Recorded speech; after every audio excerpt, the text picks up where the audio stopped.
Welcome to the Lockbox, Lockbox! Welcome to the Lockbox, Hello again, guys. My name's Flame Fury. Welcome to the Lockbox, Season 2, Episode 7. Today I'm joined by Farmer Bob.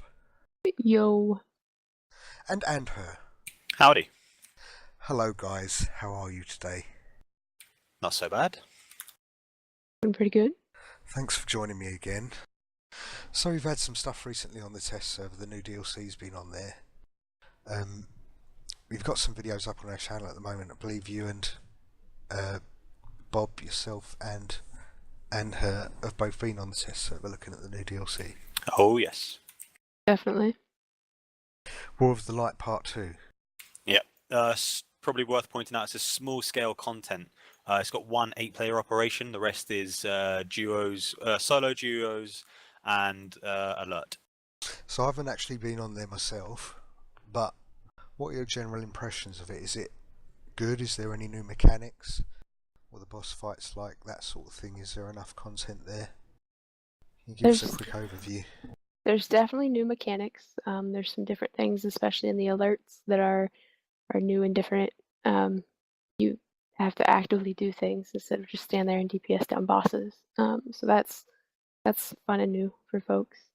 Yeah, we've spoken about this before. It's I don't know about you guys, but for me, it's good as far as the DLC goes, but it's not the meat and potatoes of why I play this game. I'm looking for raids and stuff to do on a bigger scale, and with one 8-player operation, it's not enough. So I'll be playing it for the sake of getting the new gear, but not so much for enjoyment.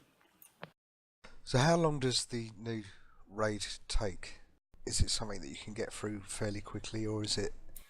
For us, we went through 3 times. The first time, once we started to get used to the mechanics and things, say it took about an hour and a half because of issues with the test, so everyone knows what it's like. It's laggy. Second and third time, we're done in 45 minutes. And this was with pretty much nobody wearing the new gear because it just wasn't available to purchase on the vendors yet. And that's also talking to people, trying to get them the mechanics. A group that's together in a TS or has run it before and knows what they're doing, 45 minutes or less, no problem.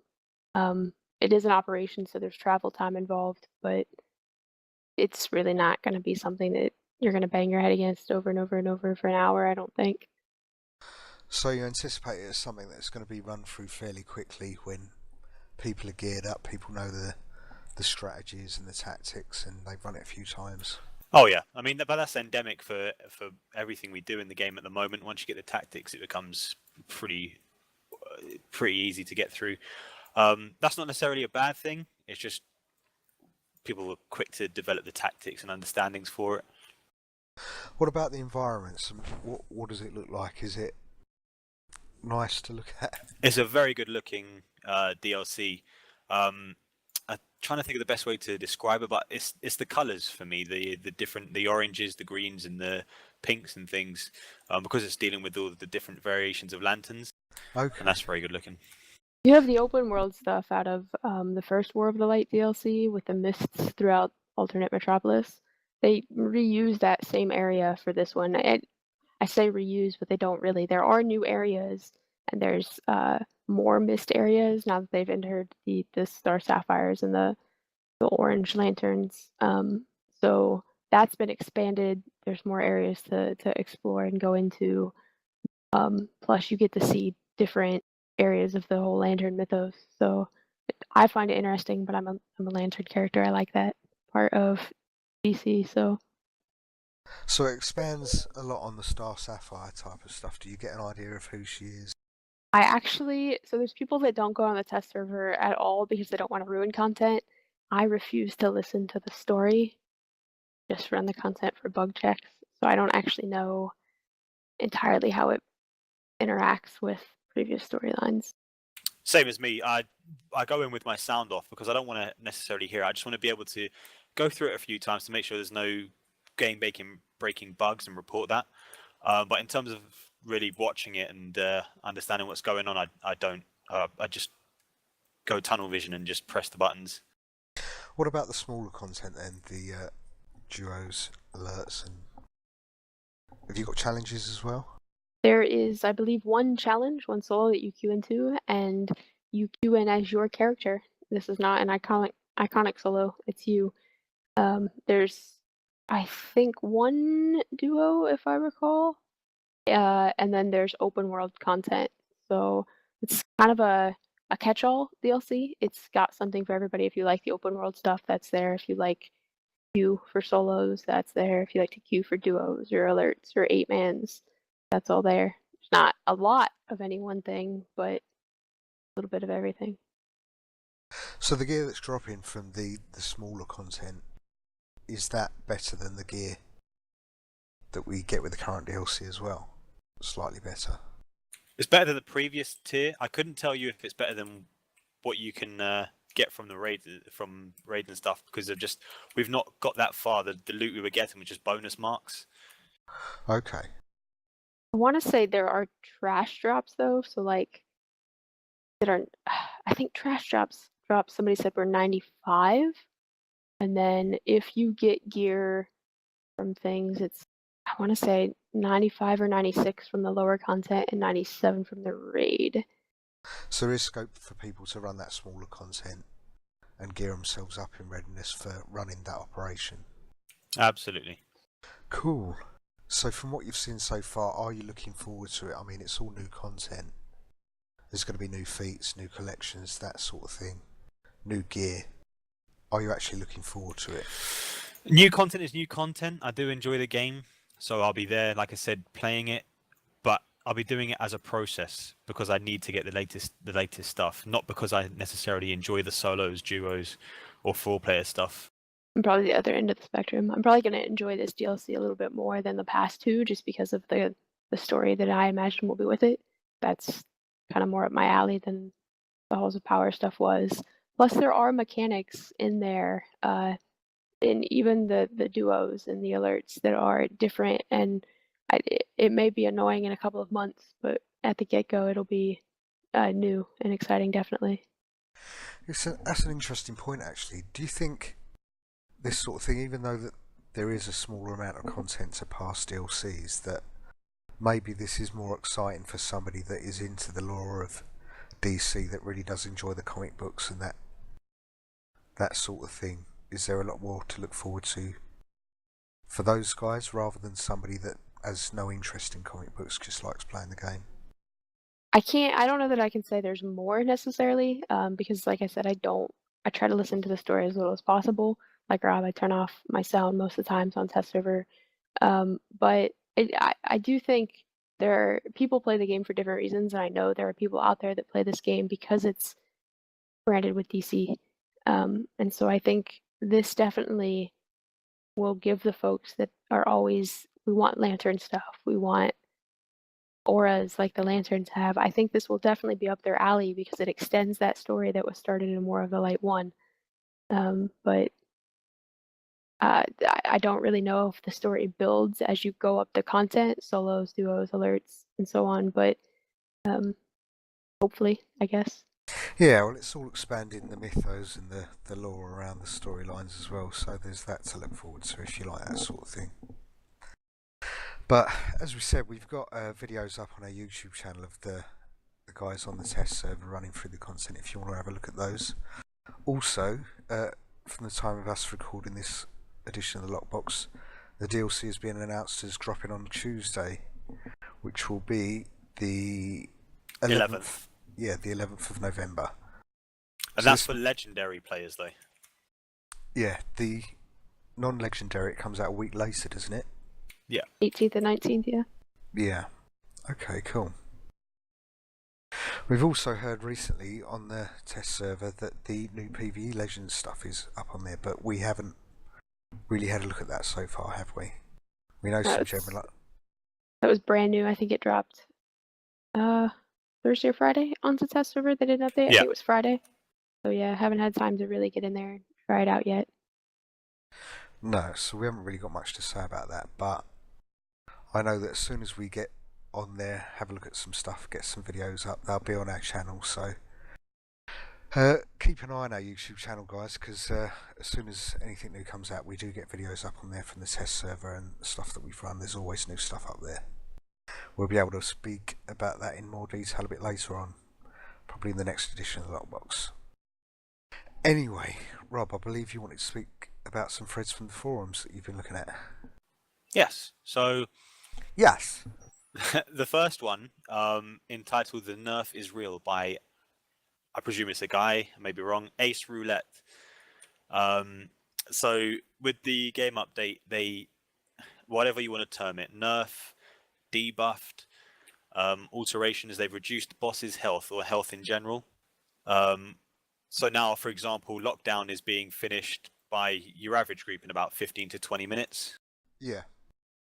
And there's just the different people are saying different things, you know, like, oh, you know, it had to be done because they had so much health and it became boring. Other people are saying, you know, they've gone too far. What was the point? So is this an official thing that the boss's health pool has been initially Yes. officially nerfed? Yeah, the developers came out and said that they had intended for boss fights to take 3 to 5 minutes from the onset. Obviously 5 when you're at the low tier of gear, and it would reduce as you gear up. And they said, look, this new tier of stuff, we came out and bosses, no matter what gear you were wearing, were taking far longer than we had intended. So we've reduced it to where we had intended it to be. And I think part of the issue is that we're at the back end of this DLC. Most of the people that are being vocal about this, we are geared. The alerts were already far quicker than they were when the DLC dropped. But now they're burning quite quickly just because we are over geared almost for those alerts, and the health pools have been reduced. So I think as a consequence of those health pools being so high, it did have a negative impact on group setup. For example, because people knew it was going to be a long old slog to get through that boss fight, they would be running with more DPS and sacrificing control or a healer to get an extra DPS into that raid to burn the boss down quicker. I don't know if that's true. Even before Halls of Power came out, and even before the DLC before that, people were playing with 4 or 5 DPS anyway, foregoing a tank, maybe 1 controller, half a healer. So I don't think it's necessarily massive health on the boss has changed the group dynamic. So much as it's just not what people expected. They just wanted to breeze through it. Yeah, but in the past though, that was a choice, wasn't it? You could choose to take an extra DPS because people wanted to get through it as quick as possible, or to do it in a certain amount of time, post a video of it and say, look, we've done this content in this time. But with lockdown, for example, and all the other raids in that DLC as well, it became more of a necessity to have, say, 5 DPS because their health pools were so high. No, I disagree with that, mate. I've been in pugs in our own teams, and while you've got a lot of groups out there who are really struggling to get the damage out, that's just that's more endemic of the inability of the game to educate the players in how to deal damage, and so they try and circumvent it by stacking more damage players. It's not a necessity; it's just a lack of player ability or education. So I would agree with Anna that it's not a necessity so much that people didn't feel they needed necessarily another DPS, but the LFG groups that were formed, I feel in this DLC were much more adamant about, I don't want to take either a tank or a healer. I only want to go if there's 2 DPS. I don't think it was out of necessity. I think it was out of, I don't want to be in there an hour for an alert. But so I do think groups chose to form that way more often than they have in the past. Like the balanced alert, one of each role, was far more rare, I feel, in Halls of Power than it was in previous DLCs. What I will say, and what I did say in response to these threads that are coming up, is the fact that while I'm personally confused, I don't think it was necessarily required, especially at this stage where the content's only been out for 3 months. But the fact is, these guys, they have numerics and statistics that nobody else can see. If they've got details in front of them that say, okay, we've got 1,000 groups running it a day, and of those 1,000 groups, the average completion time is 2 hours. Then that would spell out to them it's too much. And so while we've got two ends of the spectrum, we've got people who can complete it in 15 minutes. You've also got people who are struggling to do it in 4 hours. And so they have to look at the average and say, is it too long? And in this case, I think the answer is yes, it was too long. And in order to adjust it, reduce it, they've moved and lowered the boss's health. Does that make sense? Mm-hmm. I mean, at least that's what I hope has happened. They've looked at the average and then decided, okay, the completion time is too long. It's not what we intended, so we've made some alterations. I hope it wasn't in response to just people saying, oh, it's too much health, it's too hard, it's too long. I think you're right that they went on strictly timing. We didn't mean for you to be in there on that particular boss fight quite that long, because other aspects of the fight have not been changed whatsoever. So I'm far more undergeared on the EU server than I am on the US server. And I actually tried to just queue for one of the alerts the other day. Went in and the boss just wrecked my face.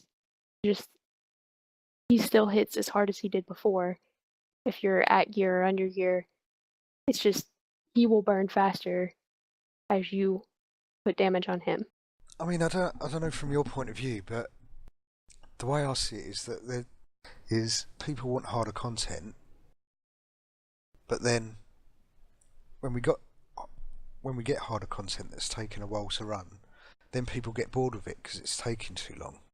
I know there's the argument that people don't want higher health pools and that because that's not changing the fight in the way that they want. They want new mechanics, but I mean, how do you win? Because surely if you did have a certain raid with boss mechanics that were harder as opposed to those bosses having higher health pools, and it was taking as long as it anyway, or taking longer to complete anyway, then people would moan about that as well. Yeah, I don't think it's ever a case of winning. They'll never win. There'll be two different arguments going on. Oh, this is too easy, this is too hard. I think the only thing they can do is make a justification based on, like I said, the numbers they have to hand, the average completion time and so on and so forth, and use that as evidence to explain why things are being changed. Well, there's food for thought there. Anyway, do you want to move on to your next topic? Can do. Then the next one is haven't we made it clear haven't we made it clear that we hate iconic solos by Mentos Troll? And they're talking about so Legends PvE and the dislike of not using their own character for content. I just wonder what your thoughts on that are. They're going down more routes now where they're using iconic characters and characters that aren't necessarily yours for content. Well, from my personal point of view, I enjoyed those iconic solos. They were something different. Like looking back to the Bizarro and the Huntress, I believe they were the first iconic solos that we had, and it was a different way of playing the game. I mean, we'd only ever been able to use those characters in Legends PvE before, but then suddenly being thrown into an instance where you are restricted by that. You don't have a choice of what powers those iconic characters have. You have like a set loadout, and you might be using a different weapon than you used to. It was different. It was more challenging in that respect, and I liked it. It changed it up a bit. I think it goes back to players play the game for different reasons. So I love the challenge, and so I see playing as the iconic character as that's going to be the same level every time I enter an instance. I'm never going to outgear the other person or the NPCs or anything. So the iconic solos, yeah, I was gearing up using other Origin Crisis stuff for my character, but I could do those solos and I would never outgear them. It would be a challenge every time I went in. I foresee the Legends PvE when you're doing the alerts that they're doing it the same way. Yeah, it's going to start with South Gotham Courthouse, and if I go in there with my character, I'm going to smash through it because I'm far, far overgeared. But if I go in there with a Legends character, they're going to be at that level every time, and so it's going to have a challenge to it every time for me. But would you say that the end result of playing a game such as DC Universe Online is progression?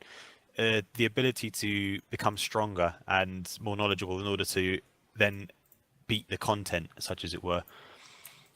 So if you keep being, if you could go 3 tiers higher, but if nothing changes for the Legends content, then you'll always be in there for the pretty much the same amount of time as you were before. Do you feel that just kind of stunts you if it can just drag you back down to a level where you've already surpassed? Well, you don't have to play that content if you don't want to. I think they're treating that one like survival mode, aren't they? Doing it as an event, so it's not tied. It's an event, but it does have skill points tied to it. So you could people. This is a different argument. People can argue, oh, skill points have whatever value, but skill points equate power in this. And if you want to be as high as you can, you will have to do the content. For example, I'm not a fan of using a character that isn't mine. I'm not a huge fan of the Legends kind of stuff. But in order to get the skill points, I have to do it. Well, I think it goes back to the argument about gearing up in a from a PvE perspective. You can gear up. You can smash through certain content easily with rearranging your group setup to get a certain feat from a raid, for example. With this, you won't be able to. So it is making it challenging. It's making it more interesting because you'll be restricted to that iconic character's playstyle, its powers, and not only that, but the other people in your group as well. They're going to be playing a restricted character as well, with a power set and a weapon that they're not necessarily familiar with. It creates new challenges. It does make it more interesting and challenging from that point of view. These feats, you're not necessarily going to be able to just go in there, run through it really easily on your first attempt and get those feats straight away. It's going to take longer. It's going to take planning, and it's going to take skill. Maybe it's one of those things that should have, because I understand what Andrew's saying about, people in this game have decided that skill points are the real progression. CR is easy to get. Skill points, to get better, you have to grind them out. And is it fair to make us grind out something that's for our character using not our character? And so maybe that's something that should have been more headline tied and not point tied. But that's almost two separate discussions there. Yeah. Should this be tied to in-game progression, or should it even be in the game at all? Like, I think it'll be fun to play, but I do see what you're saying about, should I have to do that in order to progress my character? Well, surely that would be the same argument for PvP, for example. If you absolutely hate PvP, there's so many skill points tied up in that. You have to play those. You have to do PvP to get those skill points, though. Right, but you're using your character. Yeah. Unless you're doing Legends PvP, which also has feat. Yeah. And that's probably in a similar vein. Mm-hmm. But this is an event. That's PvP. That's consistent. That's always there. This is an event that comes and goes with time. And there So are here's quite an a number of instance. skill points. Yeah, here's an instance. Here's what you have to do. And the feats aren't really inspirational to me, having a look through them. It's just completely instanced this many times with this character and this format of team. And so it just becomes a matter of a checklist. I think it had instance-specific feats. They were taken, so you can see some of the feats on live server right now, as far as hitting it X number of times with this character, but there were other ones specific to the particular instance. So there were ones for South Gotham Courthouse. They had some bugs, so they were taken off of the feat list on live server. And like I said, I haven't been on test server enough to remember exactly what they are for that particular instance, but they're more task driven as far as in comparison to the whole checklist. Do this many times. Just to clarify, I mean, I don't begrudge them putting that content in. People will enjoy it. I mean, I may even have a good time running it with people. The conversation's more along the lines of it's an event that comes and goes. Should there really be skill points tied into it? Survival mode doesn't have it, and that's an event that comes and goes. And that is content where you actually use your character. I don't know. I think it's a hard one to balance. It's worth pointing out that the skill points you can acquire, it's only like 10 pointers and stuff. It's not massive amounts. So I don't think you're necessarily going to feel the difference if you complete every single one of them. Do you think they continue? So I think it's like the PvP dual feats. I think what Yeah. you see is 50 and 25 right now, but I think they continue. I think it'll amount to a couple of skill points by the end. Yeah, Just so for I the mean, Legends say PvE 2, 3 content. skill points. It's not massive, but I think it's enough to get some people interested. Yeah. It's just whether it should be there or not. From my perspective, it's something that I would be looking forward to. I think it'd be nice as a comic book fan to go in playing as an iconic character in a team of iconic characters. Running through that content is something new. I'm looking forward to it. But I can understand your opinions as well. Going back to the thread though, I don't think it's I personally don't hate the iconic stuff, but I'm a comic book fan and I enjoy playing as those characters. But I see the people that are here for the MMO experience wanting to play their character and wanting to progress their character. I can see why they might be less excited about it than the folks that are here because it's DC and they want to play with or as the characters. Okay, should we move on to your last forum topic, Rob?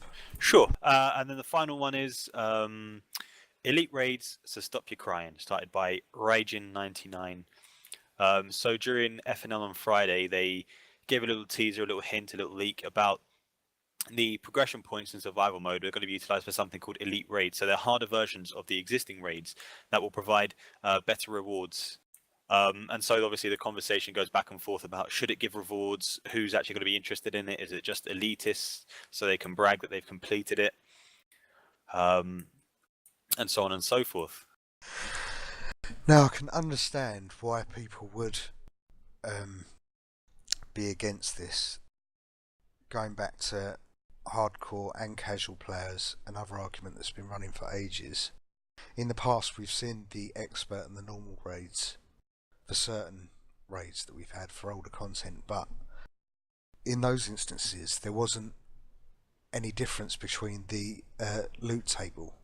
If you went into the harder raids, of course the content was slightly harder, but you wasn't getting a specific prize at the end of that for completing the harder content. In this respect, there will be a difference between the expert and the normal raids. It's been a long time, so maybe I'm forgetting. There was a difference between the novice and the expert. It was either marks or something, right? There was a reason people wanted to run the expert. But from a gear progression thing, you wasn't in the expert raids. You wasn't getting any different gear to what you would be in the normal raids. It'd still be the same loot table. You may have got a few more marks, I can't remember, but in this instance, with the new content that they've announced with the expert and the normal raids, there'll be specific gear that you can get in the expert raids that you can't get in the normal ones. So it was novice and normal, now this is expert, and so it's going to go that extra bit forward, different items you can get. I'm in favour of it, to be honest. I mean, you're going to have people always arguing about, oh, but then certain people, they're locked off from the content. You know, we can't get in there, we can't have a go. We pay and play as well. But I don't really understand that. The whole point is progression. Why would you not want a point to progress to? Why would you want things handed to you? Why wouldn't you want to work as a team and get there?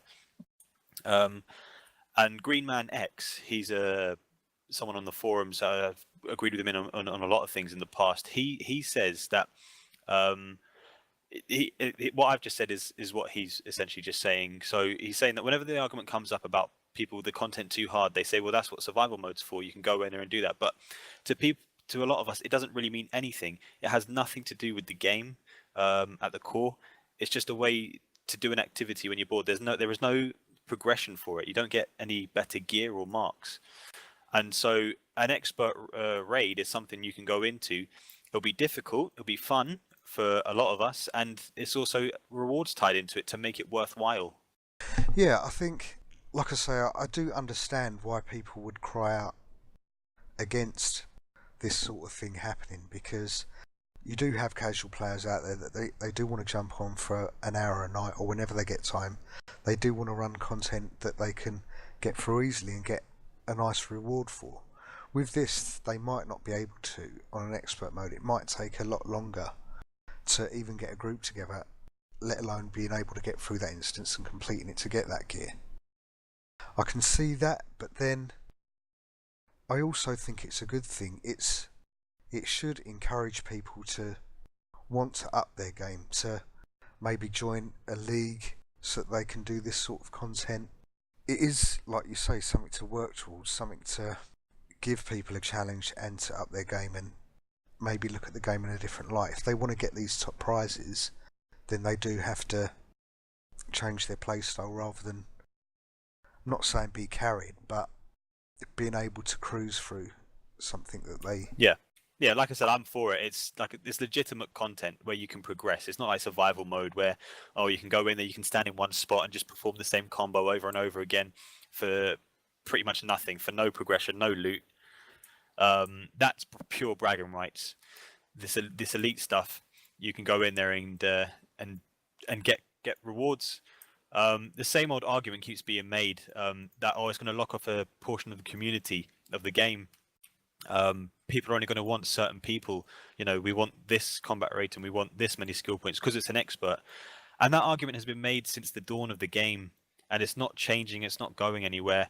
You can't make content with the idea in mind that you're going to have to work with the negative aspect of the game, with the negative people in the community. If there are people excluding others because of their combat rating and skill points, then that's an issue on them, and that should be looked at. Don't stop making harder content just because you're worried that some people might be locked out. That's what leagues are for. That's what you can make a friends list for. You can organize yourself if you can't get a group. I'm pretty sure feedback for the developers for the past year has centered around things have been difficult, but there are people that have come out and said that they loved the kind of choose your own adventure of Paradox, that you could decide, hey, I'll leave out no bosses. Hey, I'll leave out one or two. Hey, I'll leave out all of them. The same thing with Lockdown. People have said, yeah, it's hard. It's crazy hard. But positive feedback I've heard from Lockdown is that they like that there are differing difficulties based on the artifacts you get. There are differing difficulties based on whether you trap the bosses or how you trap the bosses. So they like that there's kind of a control aspect of, I want to do it easier, excuse me, but I can also make it harder if I want to. I can have all of the sub-bosses out. We can have deadly beams. We can leave Calabac out and have the aura. There are ways to make it difficult. And so I kind of see it like this. Yes, you're going to have the normal part of the raid that should be, and this is from a developer standpoint, should be completable by the majority of the player base. And then you have the expert portion, which is for those people who want the challenge soon. So you can go into it as early as you want to. And hopefully they make it so that as people gear up, it'll be kind of like Paradox. You can try out expert as you gear up. You can complete it, like you could leave out all 4 sub-bosses as you gear up. So you should be able to complete the normal raid fairly soon after the DLC drops, just if you're geared for that part. But then you should have to absolutely work toward the export. It shouldn't be something you can complete day one of that content. Yeah, and I mean, if you're the player who hasn't got the time to invest into an expert, or if you haven't got the friends or the reach or the league, then it's not really content designed for you. There's the rest of the game you can do, and the rewards you'll get will be in direct proportion to as far as you can go. And surely those rewards that you get from the expert raids, they are maybe more suited for those people that are hardcore. I can't anticipate that the stat differences in the gear from the expert raids is going to be that much different to what you would get normally. But yeah, but the gear that you'll be getting from that would be a reward for the more hardcore players, the people that are wanting to go into the more challenging content and do these harder raids and do harder content like the survival mode and stuff. That's a reward for them. Give them a chance to get some better gear because they're going to be running that content anyway. Do the people that are more casual, that aren't worried, that do want to cruise through raids and do want to not worried about running harder content, do they need super uber DPS like the highest stat you can get gear? Would it not be enough for them to just a question for both of you: what do you think would be appropriate rewards for that extra? So like let's say for instance it was one of the current tier, the Halls of Power, where we get 94 gear out of the raids, what would be appropriate for the expert version of one of those? I think it's too hard to say at this point. It's worth pointing out that we've got no idea about the difficulty of this expert content, and we've got no idea about the rewards. But I think the reward should be in accordance with the difficulty of the content. So, I mean, it's hard to put numbers and proportions onto it, but because it's going to be the older stuff. So if it was, I don't know, let's say Fortress 3, we can get through that now in 3 to 5 minutes. If the expert mode required us to be in there for half an hour, so that's a massive jump, then the reward should then be statistically equivalent to that. It's hard to verbalize, but I hope that made some kind of sense. I think that expert content should just drop the whole set of the Gear of Omnipotence.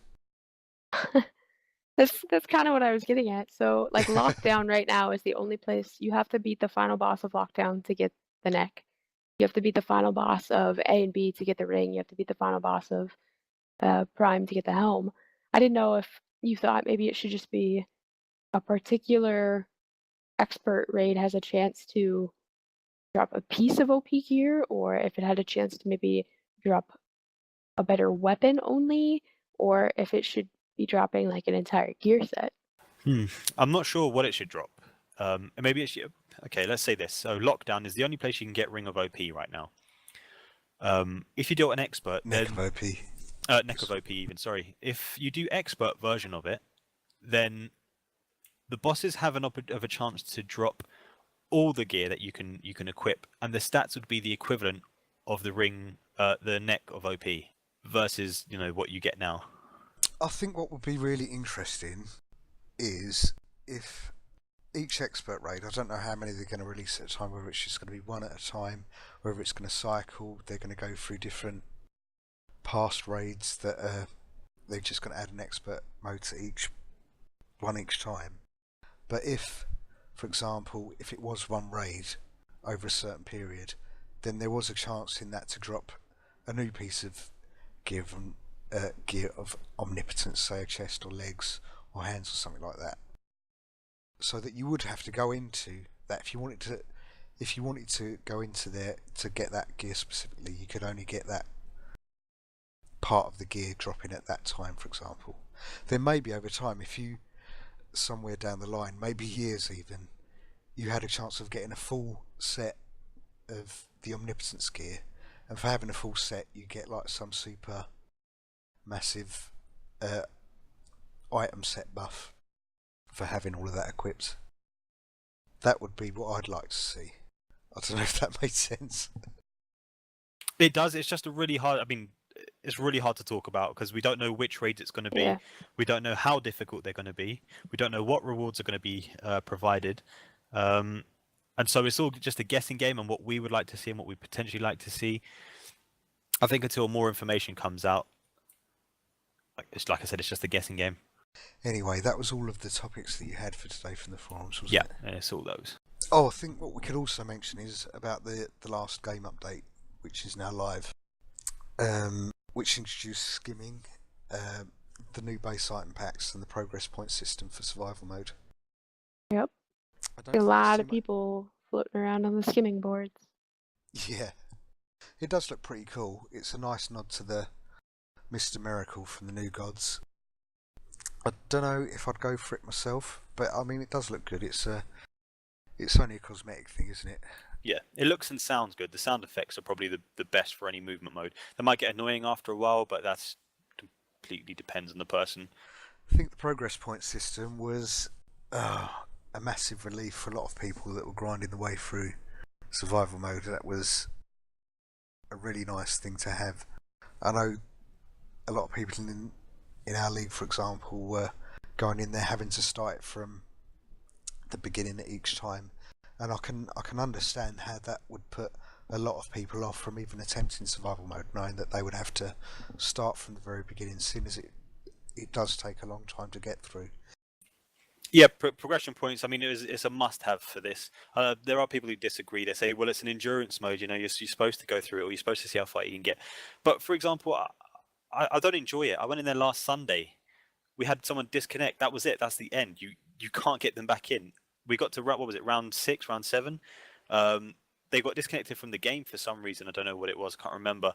But that, like I said, it was the end of the raid, the end of the instance. You cannot get them back in, and I don't really fancy trying to do that all again. So yeah, definitely a mechanic I enjoy. With respect to the new base item packs, I'm not sure that I would spend any money on these. These are all base items that you can get in the game anyway, isn't it? Yes, they are. Yeah, they're just Yeah. an easier way to get to them. Yep. It's not the first time they've released the base item packs. They got some bad reviews the last time because people, like, I guess if you buy the base item pack, you get one set of it. And if you want more than that set of it, you have to buy another pack. So if you consume it on a character you didn't mean to consume it on, you have to buy another pack to get it again.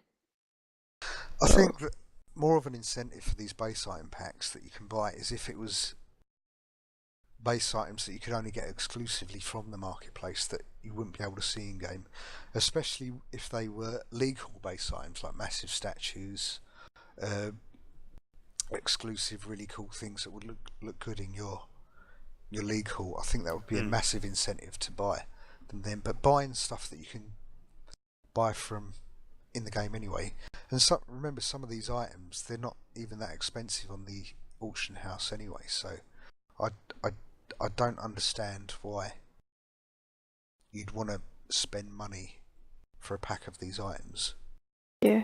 Just for ease, really. I mean, look at, for example, our league hall. I would love to have some aquariums. Now, aquariums are not something you can get quite easily. They're not on the auction house very often. But the price on the marketplace for one is 450 station cash, and you can buy 1,000 station cash for £8. So that's almost £4 for one aquarium. I don't think the price is quite right. When you put it like that, I mean, if you wanted to buy 2 aquariums, that's the same amount of money as you'd pay on your subscription for the month. Yeah, thereabouts. When it's something like an aquarium, like you say, they are a bit rarer on the auction house, and they do look really great in your base or your league hall. I wouldn't mind so much about paying for those, but I don't know. We need to see some exclusives on there, stuff that you can only get on from the marketplace, something that you don't see in game.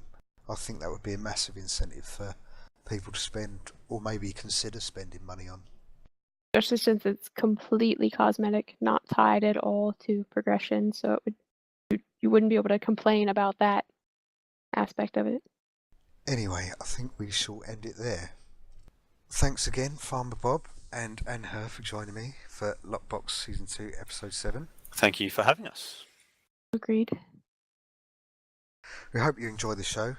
As always, we'll put any relevant links in the comments below. Please check out our YouTube channel for any and all new updates to it. There will be a lot of stuff coming from the test server soon. There's stuff from the test server on there already, but keep checking it out, and we'll try and keep you up to date with all the news, anything new that's coming out. Check it out. I'd also like to say thank you to the guys that we spoke to about in the forum threads. Thanks for giving us some food for thought there. And as always, we'll see you in the next episode. We hope you enjoy the show. Thank Thanks. you. See ya. Goodbye.